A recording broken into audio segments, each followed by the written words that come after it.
안녕하세요. 부동산을 보는 눈 리얼아이 박감사입니다. 가계부채 문제 심각하다라고 하지만 나는 아직 견딜만 하다. 또 집값이 회복되면 이 빚 따위는 아무것도 아니고 지금 힘든 시간만 거치고 나면 해결될 수 있을 거다라고 믿는 사람들 많이 있어요. 근데 정말 안전하다고 말할 수 있을까요? 우리나라 가계부채 1900조 정도를 추산합니다. BIS 기준으로는 2200조 정도를 얘기하는데 이렇게 수치가 다른 이유, BIS 기준으로 따질 때 소상공인의 대출까지 포함해서 가계대출의 범위 안에 넣기 때문에 더 큰 규모로 추산이 됩니다. 근데 자영업자 가계대출의 일환이라고 볼 수 있죠. 우리나라 사람들 직장을 다니면서 생계를 유지하기도 하지만 직장 못 다니면 자영업에 종사하는 게 일반적입니다. 이들의 빚, 결국 가계의 빚이라고 볼 수 있어요.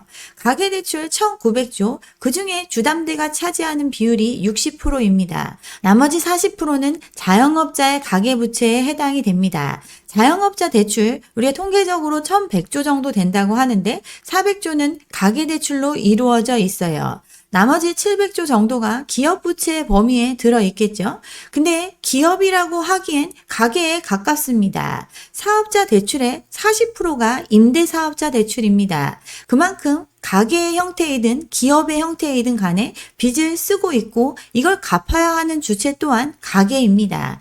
여기에 부동산을 보유하는데 빚은 안 졌더라도 전세 끼고 보유하는 경우가 많이 있죠. 전세 보증금 규모도 1000조 됩니다. 이 또한 민간 사금융의 형태, 즉 빚이라고 볼 수 있는데 이만큼 가계는 빚을 많이 지고 있습니다. 그리고 그 빚 중 상당 부분은 부동산 때문에 생긴 빚입니다. 부채의 문제는 점점 더 심각해지고 있고 여기저기서 문제가 발생을 하고 있어요. 모든 게 연결되어 있는데 각각 위기 상황이라고 말하고 있지만 견딜 수 있다라고 생각합니다. 결국 갚아야 하는 주체 가계이고 그 가계의 빚이 사업자라는 이름으로 감춰져 있을 뿐이지 문제가 생기면 스스로 감당할 수 없는 규모의 빚을 이미 지고 있습니다. 부채의 가장 약한 골이 자영업자라고 할 수 있죠. 경기 침체 때문에 더더욱 이들의 삶은 힘들어지고 있습니다. 일단 내수가 엉망이죠. 당장 줄일 수 있는 것부터 줄이고 있습니다. 커피 2번 마시던 거 1번 마시고 소주 판매량이 줄어들 정도로 술값도 못 씁니다.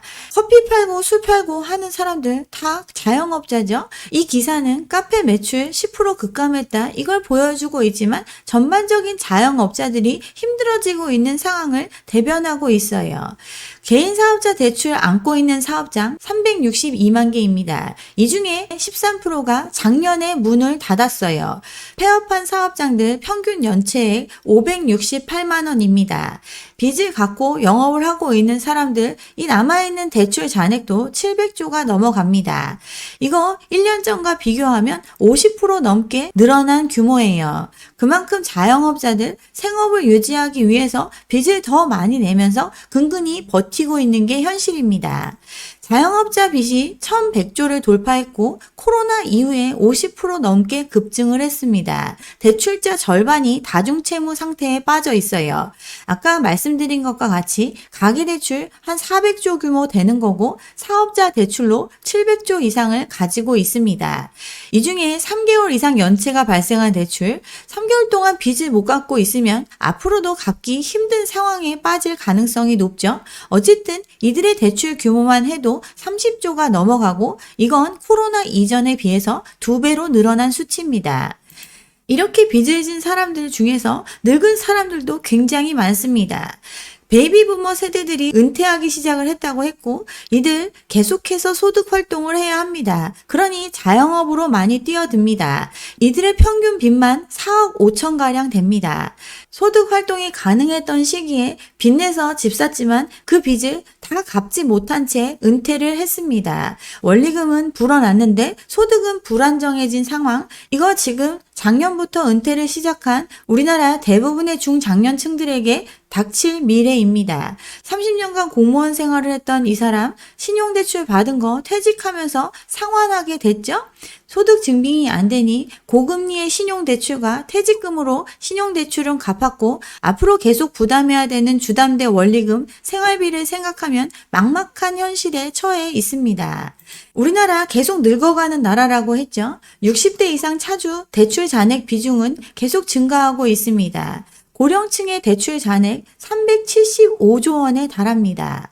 베이비붐 세대들 앞으로 자영업을 영위할 가능성이 많죠. 집 사느라 진 빚 남아있는 상태로 은퇴한 케이스 많이 있겠죠. 또 퇴직 후에 자영업으로 진출하면서 또는 부족한 생활비를 위해서 대출을 쓰는 경우가 늘어나고 있습니다. 개인 창업자 중에서 고령층의 비중 40%에 달하는데 이들 앞으로 벌어들이는 소득 활동으로 대출 잔액을 갚기 위해서는 10년 동안 안 쓰고 모아야 갚을 수 있을 정도의 빚을 또 지고 있습니다. 다른 나라들의 연령대별 부채 소득 비율과 비교를 해보면 우리나라 고령층의 빚 비중이 굉장히 높아요. 일본은 32% 이 정도 수준인데 우리나라 130% 이렇게 되는 거 보면 늙어서까지 계속해서 빚에 대한 부담이 크다는 걸 알 수 있습니다. 나이 든 사람들이 이렇게 빚을 지게 된 이유, 예전에 젊은 사람들보다 더 예전에 집을 샀겠죠. 그때 지금보다 훨씬 낮은 주택 가격이었지만 그 집을 마련하는데도 빚을 끌었었고 은퇴를 맞이한 시점에도 그 빚을 다 탕감하지 못한 게 현실입니다. 고령층 차주 평균 17년간 분할 상환해야 이 주담대의 원리금을 다 상환할 수 있을 정도로 빚의 크기가 어마어마합니다. 1900조에 달하는 가계부채, 이 중에 주담대 비중이 60%고 나머지는 자영업자 대출이다. 근데 이 기사를 보면 주담대 대출 얼마 안 되니까 주택시장은 문제없지 않냐? 이런 생각을 하는데 이거 착각입니다. 계속해서 얘기하지만 자영업자의 빚 또한 가계의 빚이고 이들의 빚은 형식을 달리했을 뿐이지 자산의 유지를 위해서 또는 소득을 기대하면서 진 빚 맞습니다. 집 사느라 사업자 대출 받는 케이스 예전에 많이 나왔죠. 국회의원 딸도 사업자 대출이라는 편법을 통해서 집 사는데 자영업자 대출을 활용했습니다. 또 자영업자들 사업하기 위해서 집이라도 담보대출로 맡기면서 돈을 빌려 썼습니다. 그 경계는 모호합니다. 그 경계가 모호하게 다 연결되어 있고 빚이 많아진 사회, 이건 결국 감당할 수 없는 상황으로 이끕니다. 약한 고리부터 무너지고 있습니다.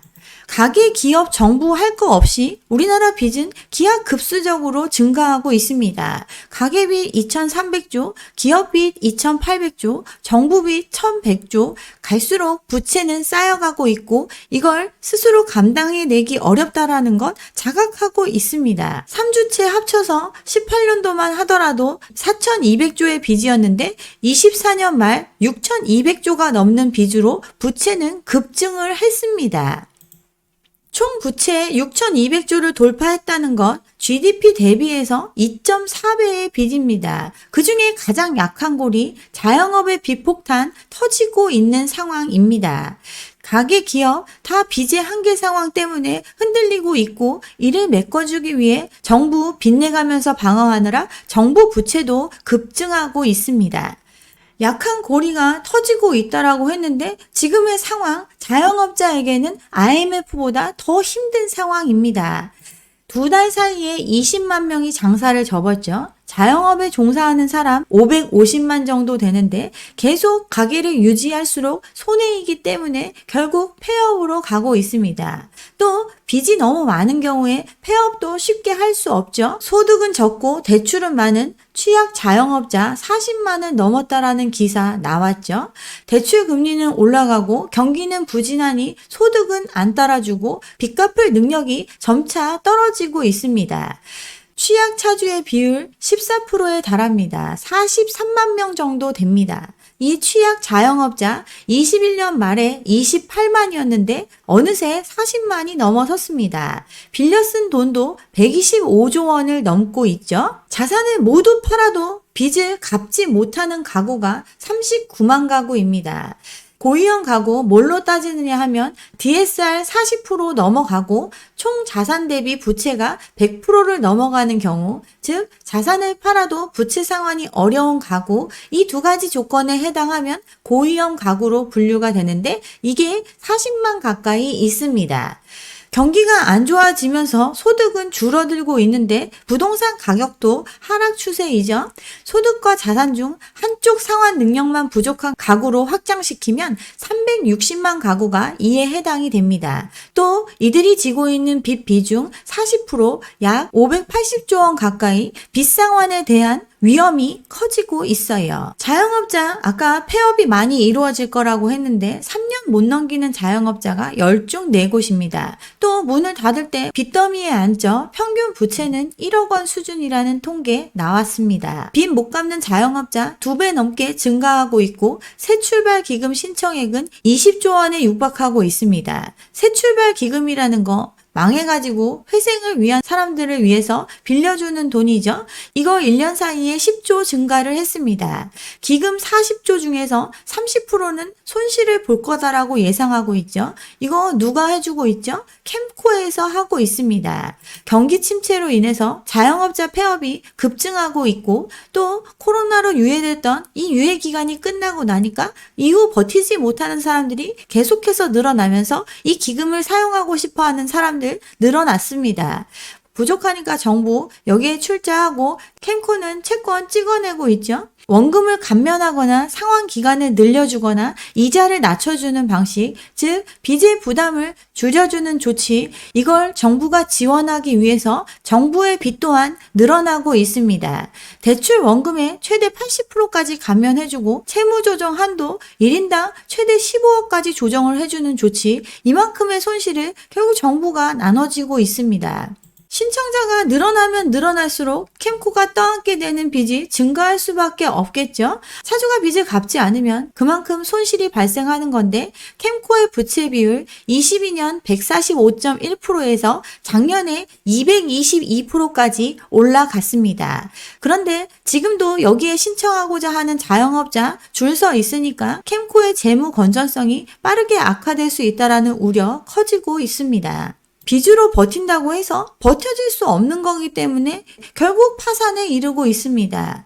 취약차주, 이들이 좋아질 수 있을까요? 우리 이미 알고 있죠? 물가는 여전히 높습니다. 원가는 올라가는데 매출은 줄어드는 구조. 지금 자영업자 550만, 그들 중 괜찮은 사람은 얼마나 될까요? 가계빚 2,300조, 기업빚 2,800조, 정부빚 1,100조, 6,200조가 넘는 빚이 우리 사회에 쌓여 있습니다.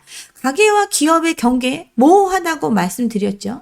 망해가는 자영업자 2달 사이에 20만, IMF보다 심각한 상황입니다. 빚 때문에 폐업도 마음대로 못하는 사람들이 많다는 걸 감안하면 앞으로 무너질 자영업자 훨씬 더 많이 있어요. 소득은 떨어지고 빚내서 집 사놨는데 이 집값마저 떨어지면 벌어서든 자산을 처분해서든 그 빚을 갚아낼 방법이 없습니다. 그런 입장에 내몰린 취약차주는 계속해서 늘어나고 있습니다. 현재 40만 125조라고 하지만 소득이 줄었거나 집값이 떨어져서 자산을 처분해도 빚 못 갚는 사람, 이렇게 생각하면 360만이 그런 위험에 처해 있습니다. 망하면 정부 지원책을 통해서 회생을 위한 길을 가겠죠. 여기에 신청한 사람들 계속해서 늘어나고 있고 1년 사이에 2배, 3배 증가하고 이는 이를 지원하는 공기업의 부채로 쌓여가고 그들의 자금력을 위해서 채권 발행하고 정부 출자하고 정부의 빚으로 쌓여가고 있는 것, 이게 현실입니다. 자영업자만 망하지 빚내서 집 산 사람들은 멀쩡할 수 있다. 그건 거짓에 가깝습니다. 지금 빚내서 집 산 거 유지할 수 있고 나중에 은퇴를 대비해서 상가도 사놓고 막 이렇게 나는 안정적이다 생각하는 사람들, 자영업자의 무너짐이 본인과 상관없다고 여기고 있지만 그건 큰 착각입니다. 사업자의 형태로 빚을 내서 또 부동산에 투자한 사람들, 레버리지로 들어간 사람들, 자영업자가 무너지면 그들도 같은 상황으로 내몰릴 수 있습니다. 상가 텅텅 비죠. 자영업자가 망해가는데 누가 여기 들어와서 장사하죠? 그러니 공실이 늘어나고 있습니다. 서울의 한복판도 11차례나 유찰될 정도로 사람들 상업용 부동산 사주지를 않습니다. 근데 화랑기에 이거 분양받은 사람들 부지기수죠. 지식산업센터, 구분상가 이런 것들 나중에 월 따박따박 얼마씩 통장에 꽂히는 이런 삶을 기대하면서 투자한 사람들 전부 다 손실로 이어지고 있죠. 그러다 원리금 못 갚고 감당하기 건진하기 힘든 상황이 되니 경매로 내몰리고 있는데 건질 수 있는 돈은 아예 없습니다. 임대료는 떨어지고 금리는 올라가는데 상가를 소비해줄 자영업자가 사라지고 있습니다. 경매 시장에 나온 수도권 상가 10중 9은 새 주인을 찾지 못하고 있습니다. 낙찰이 돼도 10%의 가격, 이런 수준으로 수요가 없는 시장에 이미 빚을 내서 들어가 있는 게 현실이죠. 누군가 샀고 이걸 산 거 가게입니다. 그들의 위기가 현실화되고 있어요. 경기 지역 낙찰률 48%, 절반은 건진다, 이런 얘기하지만 개별 상가로 보면 10%도 안 되는 사례가 수두룩합니다. 광명동의 4층 상가 낙찰가율 5.8%에 매각이 됐습니다. 8번 유찰된 끝에 매각이 됐습니다. 옥정 신도시의 한 신축 아파트 단지 내 상가 7번 유찰 끝에 감정가 1억 원짜리가 890만 원에 손바뀜이 됐습니다. 이거 거의 환가가 안 되는 것과 같은 이런 상황인 거죠. 6억에 샀는데 6천만 원 됐다. 105 신도시의 얘기입니다. 2019년에 6억에 샀는데 6년 만에 6,200만 원에 낙찰이 됐어요. 여기 서울대학교 오고 온갖 호재가 있다고 하면서 수많은 분양이 이루어졌던 곳입니다. 2018년도에 준공된 오피스텔의 1층 상가, 즉 오피스텔을 배후 수요로 갖고 있으니까 충분히 임대 수요 찰 수 있다, 이렇게 분양을 했을 겁니다. 화랑기에 수많은 부동산들이 이런 호재들을 이야기하면서 팔릴 수 있었어요. 근데 실제로 시간이 지나 보니 이 상가를 유지할 수가 없습니다. 결국 10분의 1 가격에 은행도 손실 보고 이거 산 사람도 전부 다 날린 채 마무리가 됐습니다. 이 소유자 보면 2019년도 초에 6억 500의 상가를 매입을 했습니다. 새마을금고에서 4억 대출을 받았는데 21년도부터 이자도 못 냈어요. 그래서 결국 경매에 붙여졌고 유찰을 거듭하다가 감정가의 10분의 1 가격으로 내려가니까 낙찰자가 나타났습니다. 주변 대부분의 상가가 이런 처지고 임차인이 없어서 그냥 공실로 유지하면서 이자 내고 있는 사람들, 또 임차인을 받더라도 얼마 못 버티고 나가는 경우, 즉 망해서 나가는 자영업자들이 있는 상가, 이런 경우가 대부분인 상태, 수많은 부동산 개발지에서 벌어지고 있는 현상입니다. 여기 같은 경우 인근에 진행 중인 경공매만 100건에 육박할 정도로 상황이 안 좋다라는 얘기 기사로 나왔습니다. 강남 신축의 아파트들 수십억의 집을 갖고 있는 사람들이 여기 와서 필요한 돈을 쓰기 때문에 장사 잘 될 거다, 이런 상가들 다 지금 공실로 비어 있죠. 통매각, 할인 매각 하려고 하는데 살려는 사람 안 나타나고 있습니다. 조합원 물량 빼고 나머지 일반 분양 점포 전부 다 미분양이 났습니다. 배우지에 수십억의 자산가 1만여 명이 살고 있는 단지인데 여기에 있는 상가마저 공실로 비고 있습니다. 세종시 렌트프리 3개월 주고 그거보다 더 준다고 해도 공실의 시름을 앓고 있습니다. 상가 임대료 전국 평균의 60%밖에 안 되는데 공간이 차지 않아요. 대로변의 1층 상가도 불이 꺼져 있습니다. 젊은 층이 많이 찾는 나름 번화가라는 지역도 대부분 50% 정도 비어있고 그나마 활성화됐다라고 하는데 이런데도 25%가 비어있을 정도로 상황이 심각합니다. 호재의 분양을 받았죠. 집은 있고 또는 집 팔아서 번 돈 이거 가지고 임대 수익이라도 또는 시세 차익이라도 또 다른 기대를 가지고 부동산을 사 모았습니다. 이런 화랑을 타고 분양가 시골이든 서울이든 어디든 전용 평당 1억 호가하는 거 아무렇지도 않게 생각하고 사람들 그 호재를 믿고 이걸 그 가격에 분양을 받았어요. 근데 시간이 지나고 나니 10% 미만으로 떨어져도 아무도 안 사주는 시장입니다. 그래도 안 팔면 손실이 확정되는 게 아니니까 임대라도 놓고 유지가 되면 좋은데 장사가 안 되니 공실로 남아 있습니다. 이 호재를 믿고 분양받은 사람들 결국 가게입니다. 그들의 빚을 해결해줄 자영업이 무너지고 있고 그들은 임대사업자로 유지하고 있지만 버틸 수가 없으니 경매로 내몰리고 있습니다. 뻔한 구조이니 이들에게 과거처럼 돈을 빌려주지 않고 그러니 연체는 늘어나고 유지가 안 되는 상황 발생하고 있어요. 은행들 자기 자본 비율 관리하느라 혈안이 됐죠. 이거 제가 예전에 영상을 통해서 말씀을 드렸습니다. 은행의 밸류어 관점에서 배당을 많이 해줘야 되는데 그 배당을 많이 해주려면 보통주 자기 자본 비율 이걸 유지하는 게 굉장히 중요한 이슈입니다. 은행 CEO들 평가 기준에도 이 CET1 관리에 관한 부분이 포함되어 있을 정도로 엄청난 관심을 갖고 있는 주제인데 여기에 영향을 주는 것 위험자산 비중입니다. 즉 빚을 잘 갚지 못하고 위험한 자산에 대한 비중이 늘어나면 늘어날수록 그 수치가 안 좋을 수 있어요. 그러니 자영업자, 소상공인한테 공급되는 개인사업자 대출에 소극적일 수밖에 없습니다. 작년 1분기에 9조 원 가까이 증가를 했었는데 올 1분기 9,600억 10분의 1 수준으로 그들에게 돈을 안 빌려주고 있습니다. 1년 사이 증가폭 90% 가까이 축소가 됐죠. 중소기업 대출 중에 개인사업자 대출만 떼어놓고 보면 잔액이 오히려 줄어들었어요. 그만큼 가계에 대한 대출의 비중 줄어들고 있습니다. 그만큼 돈줄이 마름을 뜻하죠. 우리은행 부동산 공개 매각에 나섰습니다. 안 쓰는 부동산 7개, 그것도 잘 팔릴 수 있는 서울 경기 지역의 부동산만 팔려고 내놨어요. 이거 하는 이유 보통주 자본 비율 관리 때문에 하는 거죠. 우리금융 올해 1분기 CET1 12%가 안 됩니다. 13% 정도, 이 정도 수준을 맞추기 위해서 지금 갖고 있는 자산을 팔아서 자본 비율 개선을 하는 이런 노력들 하고 있습니다. 일정 수준 이상으로 유지가 목표인데 그를 위해서는 돈을 잘 못 갚고 연체하는 쪽에는 돈을 안 빌려주려고 지금 애쓰고 있는 게 현실입니다. PF 대출도 그 연장선상에 있죠. 사업성이 좋아도 쉽게 빌려주던 과거와는 다른 상황이 벌어지고 있습니다. 대주단에서 양호 보통 등급을 받은 정상사업지도 PF 신규 대출 안 되고 대환이 잘 안 이루어지고 있어요. 지난해 368개의 시행사가 폐업을 했는데 올해 2월까지 24곳이 또 문을 닫았습니다. PF 대출 시장이 꽁꽁 얼어붙었어요. 이것도 은행의 방침과 연관이 되어 있습니다. 브릿지론 이자 부담 눈덩이처럼 커질 수밖에 없죠. 브릿지론에서 PF로 넘어가야 숨통이 트이는데 PF가 안 되니 계속해서 연장에 연장 겨우 연명하고 있습니다. 사업성 평가에서 양호 등급을 받은 이 수도권의 개발 현장 1000가구짜리 이것도 자본은 사라지고 PF 대출이 안 돼서 공매로 넘어가게 됐습니다.